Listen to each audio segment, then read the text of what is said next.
Hey guys, Youngblood with you, and today I wanted to do a should you buy video on the new Origin ship, the 400i. Now this ship was teased early on kind of as a joke, almost as Wonder Woman's invisible plane, but now it's actually come to fruition in a straight to flyable asset that is very well designed. It's up for pre-sale right now, meaning it's a war bond sale only or new money only purchases, and the price is set at $220.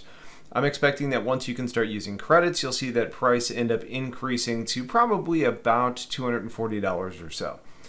Now, designed to fill a gap in the Origin line of luxury vehicles, the 400i is an exploration vehicle that really crosses over into a multi-role vessel pretty effectively. Coming in at 60 meters long and 32 meters wide and 12.5 meters tall, it's closest in size to a Constellation, which is a little narrower but taller.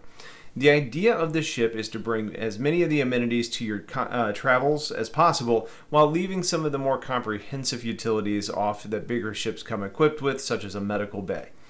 The design of the ship has been a little contentious, with people saying it looks like a bottle opener or maybe a penguin head. I personally really like the look of it, as it's familiar with Origin design language while bringing a unique flair to the game.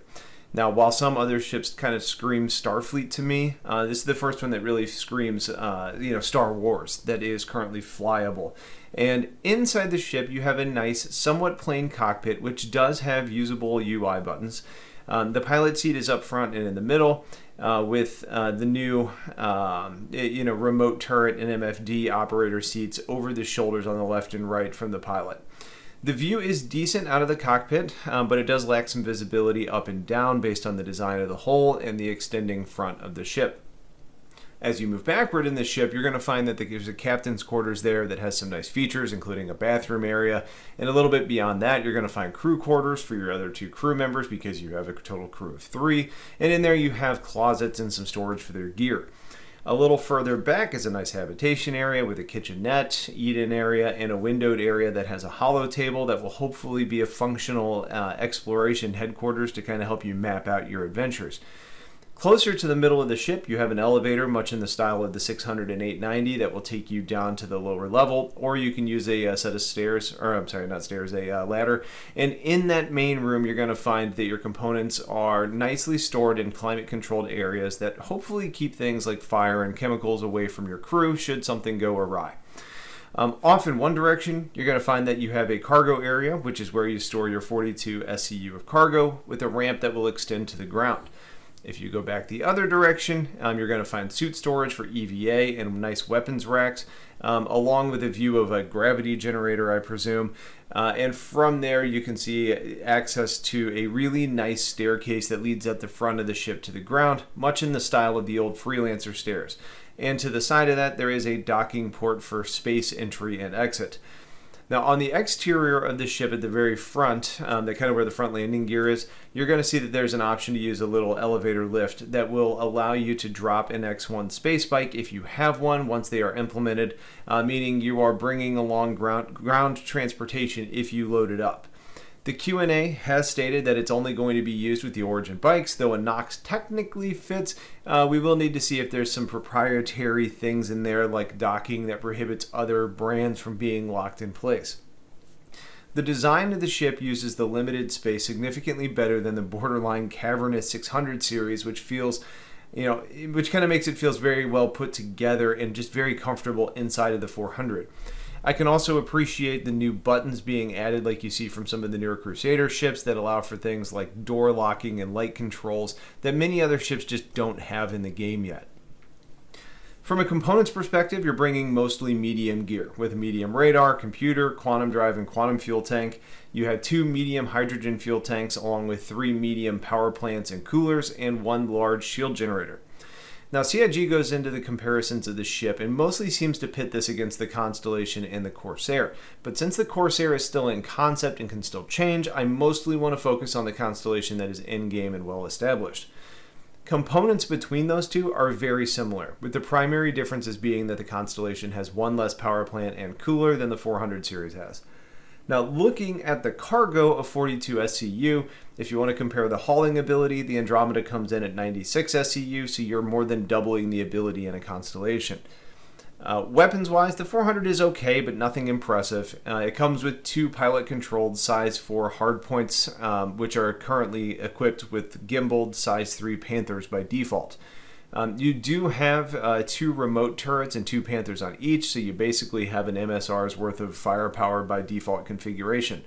As far as the way the new capacitors are working, especially being downsized from the size 4 to size 3, the pilot does have a large kind of ammo pool of energy rounds to fire before it needs to recharge, which is nice. The Constellation from a firepower perspective does things a little better, with 2 size 5 and 2 size 4 gimbaled hardpoints for the pilot. I also prefer the turret placement and visibility of the manned Constellation turrets, but the time that you have to spend to get in and out of those limits their value in comparison to the more agile approach to the remote turrets and engineering stations on the bridge of the 400i. Not to mention, a remote turret is probably inherently a safer place to be less exposed than you would be in a manned turret, where maybe a round could penetrate and actually kill you. Missile-wise, you're bringing 16 size 2 and 16 size 1 missiles in the 400, which is significantly less than an Andromeda brings, but is closer when you compare the Aquila. The Aquila also is going to be sacrificing a turret for a scanning position, so you lose out on a couple guns there, but you also increase some of your exploration ability there. So depending on which model you compare to, the balance of power and functionality becomes a little bit more fluid. From a flight perspective, the 400 handles well, yet a little sluggish. I would say that the Constellations are more responsive in their movements. However, they do tend to drift more and are prone to oversteering, where the 400 flies more like you would expect it to when you let off the stick and it kind of settles into where it should be going. Speed-wise, it is a little bit faster and a little bit more responsive in acceleration, which when you combine with what we already talked about from weaponry already, the Constellations just end up being a better fighting vessel in the multi-crew world, whereas the 400 is a better option to avoid a fight altogether or just outrun it. Now, we did some testing on the cargo area, and while the grid isn't necessarily meant for a vehicle, I can confirm that you can fit a Cyclone with a little careful steering, mostly coming in from the rear of the ship, from the front of the ship, where you don't have to really worry about getting around the turrets. It is important to note that at some point the cargo storage on an exploration vehicle is going to need to be used for supplies for your ship. And at that point, you're going to necessarily not want to take up that valuable space, and running a vehicle inside your cargo bay may not be worth it in the long run. The other major note when comparing the 400 to the Constellation is that you have the extra vehicle on each of these, either the Space Bike and the X1 on the 400 or the P-52 snub on the Constellation line. And when you compare those, there really isn't a comparison. The snub is infinitely more useful. You're going to cover more ground, you can get up and off of planets more effectively, it's just a better, more rounded vehicle. With that being said, though, there will be a point in time where you may not be able to fly into an area using a spacecraft, and then the bike could potentially be a little more useful, but I expect that to be a very limited use case. Now, if we dive into the overall should you buy recommendation of the ship, I'm a little torn. First off, CIG compares this closest to a Constellation, and I can see why that is the case. But in my mind, the 400 is really more suited somewhere between a Cutlass Black and a Constellation. Overall, the Connie is a better overall ship, though it's less fancy in design. So if aesthetics really are going to matter to you when you're in flight, there is value in the ship performing well and feeling well made as well.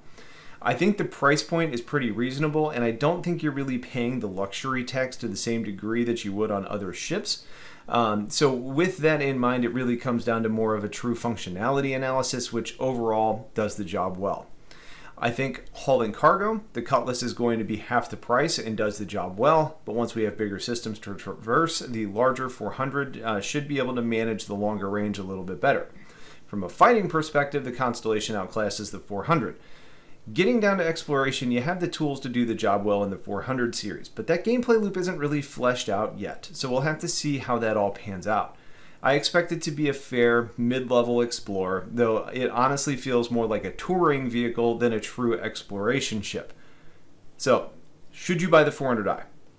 It's not a bad investment. The ship is well designed and it feels like a home in the verse, so from that perspective I say yes. Overall, if you want a more utilitarian ship that's going to do more for a similar cost, I think the Andromeda or the Aquila are better bets. I could see an argument that you're less dependent on a crew in the 400 than you are in the Constellation, or maybe you could get by with less crew even.